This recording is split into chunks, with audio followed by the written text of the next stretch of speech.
So I said I'd share my story. I've asked others. I suppose it's easy to just start from the beginning and work through. As the story goes. So I guess I started running in 2003 when I joined the army. It's kind of a prerequisite to be a soldier. You got to be able to run, be fit, as well as all the rest of it. And that carried on even when I left. But I think being naturally fit and then having that superior feeling of being a soldier, a veteran, kind of turned me into one of those horrible people who would just scoff at those who couldn't run. I think, well, why can't you run 5k? Anyone can do that. I even mocked guys that I worked with who were following a training plan to run a half marathon. And you know what that's like. And they were out every day, banging out the miles. And I said I'd just do one with no training. And in fairness I did, I just went out and ran. Did the Chippenham half marathon in 2008 and got a PB. I've never beaten it. I had no fancy gear. I just had a pair of trainers off the shelf. Weren't really running trainers. Stuck on my kit and off I went. I tried it again 10 years later, and in fairness I didn't follow a marathon training plan, but I've done a lot more running since. And I was 2 minutes slower still. So that PB is still standing. And the worst bit about it is we'd had a family barbecue the day before, so I got proper tanked up. And yeah, just went out and ran a half marathon. So I kind of carried on with running because it was a means to an end. It was always a tool. When I started doing Muay Thai or boxing, you've got to be fit, and running gave me that. It probably stopped me getting bashed as much as I have been. It probably could have been much worse. It's just the fact that cardio was good, I could run away, run around the ring like a loon. But running was just always a tool, and there was no enjoyment there.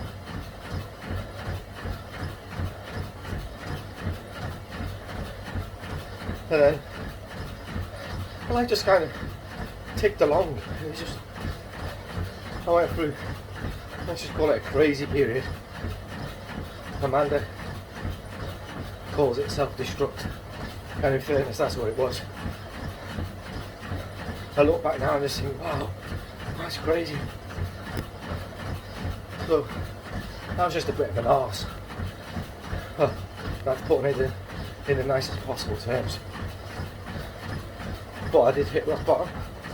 And the more I hated myself, the more I did stupid stuff. And it's just like a vicious circle. And it's crazy because Amanda has always been there next to me. And I never talked to her, not once. And it all came to a head when I was just driving along. I was in a very dark place and just decided to drive out a truck. Just put my foot down until I see that. It's literally seconds before hitting the back of the truck, I had a voice in my head that just said, "What about that poor driver?" Which is the craziest, most surreal thing, really. What about the poor driver of the truck? It wasn't what about me, it wasn't what about Amanda, what about my boys, just what about that poor driver? But it made me slow down and stop, slam on. And I pulled into the next service station and ran the Samaritans. I just needed to chat to someone, try and sort out what was going on in my head. But there was no answer. And the only number I knew was the Samaritan's number. So I tried again, and there was still no answer. And then that kind of put me in a really deep funk, because I thought, well, obviously there's no answer because they're busy. They're busy because there's people that need help. I don't need help. He's just being a dick. But I tried again. Eventually got chatting to someone there. They kind of squared me away a bit, enough to get me home, enough to get me talking to Amanda a bit, and we kind of just ticked along for a few months. Nothing was really sorted in my head. I still had all of the demons going around, and I don't know, people who I chat to online when we talk about the inner runner wanker, I say I've got that split personality, and there is that beast inside me that I think kind of controlled me for quite a while,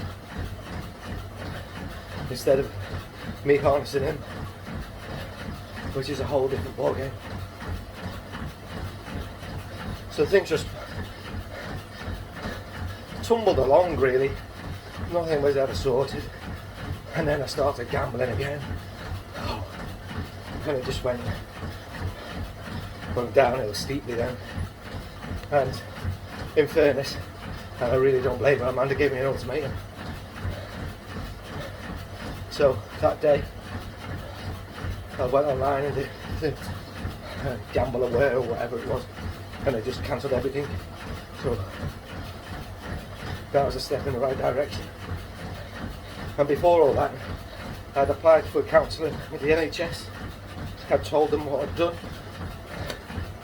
and I got a letter to say I was high risk and someone would be in touch eventually. But obviously there's a lot of people to deal with. There's a lot of people in much worse situations than I was. So, but luckily through the gambling, they put me in touch with a counsellor, and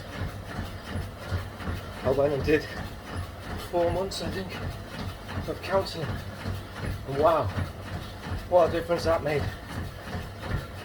Opened my eyes to a hell of a lot of reasons of why I've done things.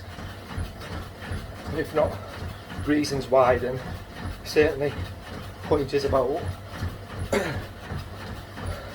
situations and different circumstances leading to other things happening. But I used to say to my counsellor all of the time, I hate running. I hate running. I always do it just as a tool. It's always just been a tool. And then a few weeks later, she heard Dad run a half marathon, and she heard Dad run a marathon. You can't hate running. He just ran for 4 hours in a marathon. You can't hate it that much. And it was then that I realised actually I might dislike running, but it helps. And then all the pennies started to drop, and it was like winning the jackpot. It was unbelievable. And I don't know, someone has seen a post I probably did in 2017, I think, 2018 maybe, in one of the online groups. I think I'd found my people. It didn't matter if people could only run a mile. It didn't matter if people could run 100 miles. It didn't matter if you could run a park race in 20 minutes or 50 minutes. Everyone was just so supportive of each other. And I was like, wow, I want to be part of this.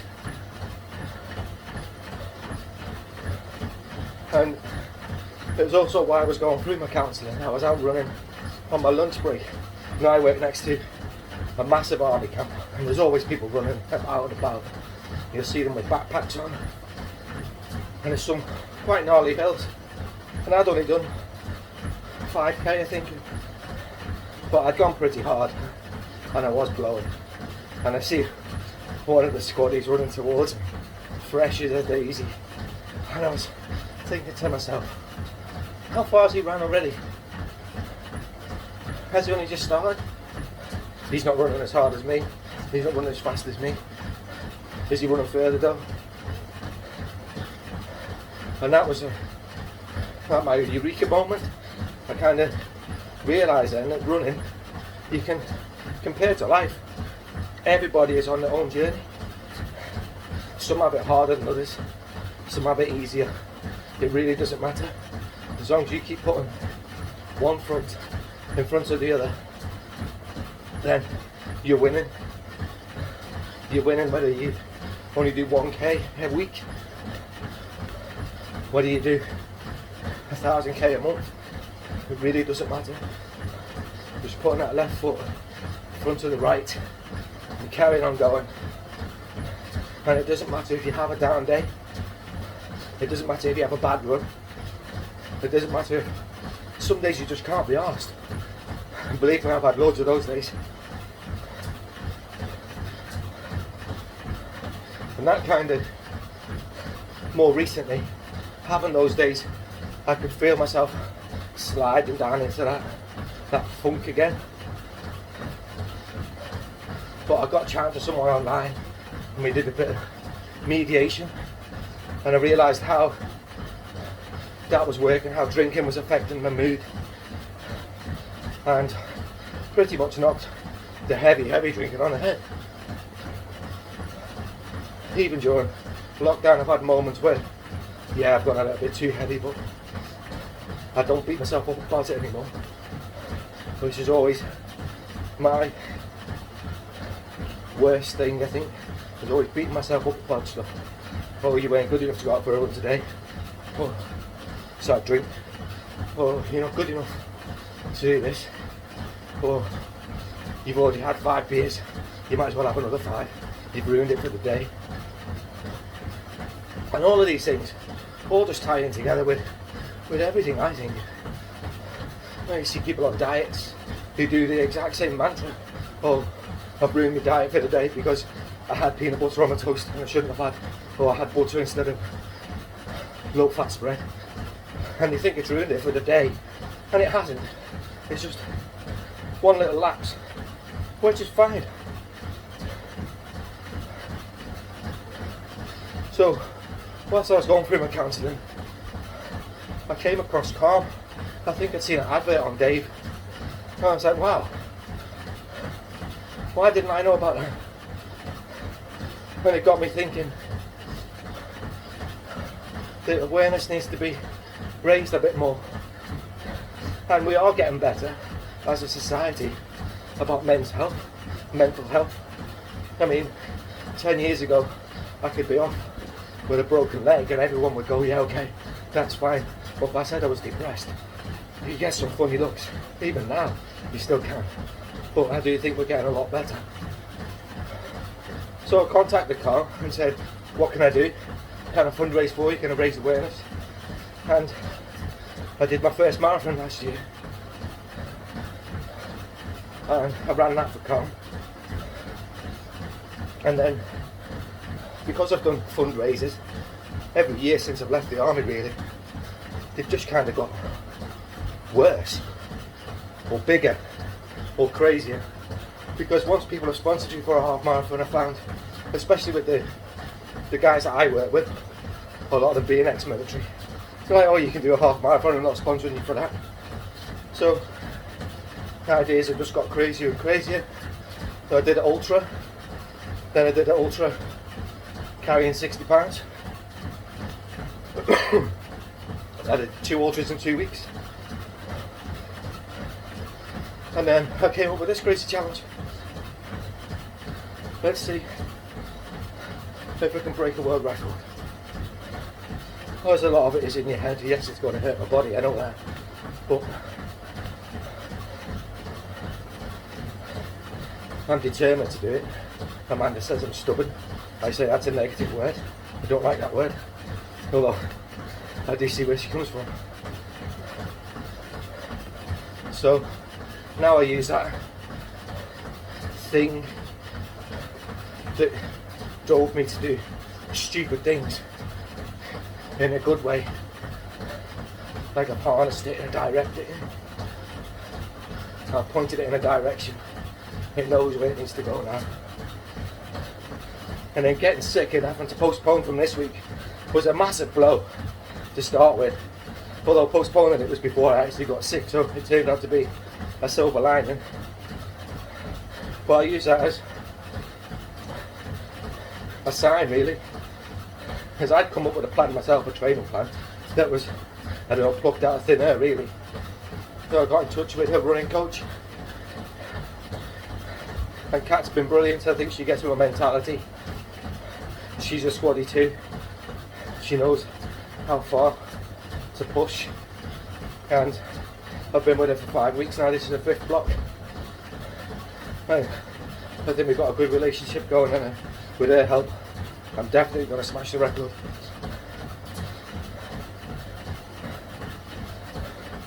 So I think mostly I just want people to get out of this. It's just to remember to be kind to yourself. That's the most important thing. It doesn't matter if your run was bad or you think you're slow. You've got your own pace. We've all got our own pace. Stick with it. Carry on. Remember, left foot, right foot, left foot, right foot. And that's all that matters. You keep doing that, and you're a winner in my eyes.